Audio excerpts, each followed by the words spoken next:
Hello and welcome to this video on oaking mead. This is one of the next possible options with mead. An alternative already demonstrated and updated is to simply store it and wait for aging to work. If that idea bores you, then this is just one idea.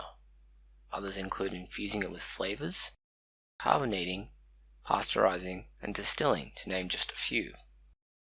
This mead has been sitting in storage for 12 months. It is now aged to a point where it could be consumed and have a decent taste, but that would be boring, and there is plenty here and in storage to drink and experiment with. Oaking can be done one of two ways right now, either with oak chips or similar, or alternatively with an oak flavor extract. Making this extract has been explained in the linked video.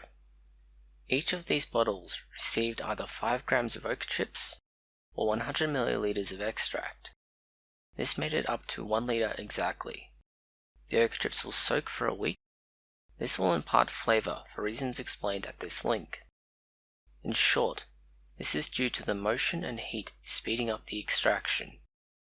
This was done in a 2-liter bottle to give the mixture plenty of air to blend with when shaken and improve the extraction process. The oak flavor extract is slightly different. It is made from 40% ethanol infused with oak chips earlier in the year. This is shown here, and you can see it compared with the extract that still has oak chips in it months later. Beside that, an extract which had the oak chips removed roughly a week after it was started.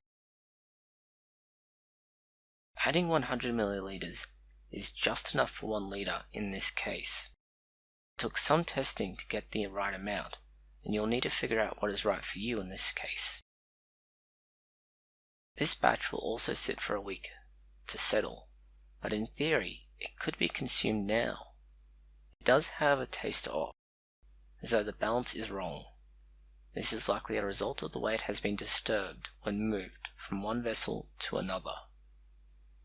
Other infusions prepared were chili and cinnamon for winter warmth, maple syrup to create a quasi-dessert wine, and mead with vanilla bean pods for a subtle flavor. These will sit for at least a month to remove sediment and give the batches time to equilibrate. The winter recipes will be put into storage to age further until next year. Those that have been created for particular purposes, such as the dessert wine, will be put into storage. The vanilla recipe will be used as a base for further experimentation, as it has a notable but relatively neutral flavor that can be built upon. Thank you for watching this video. Please post any comments, questions or suggestions you may have below.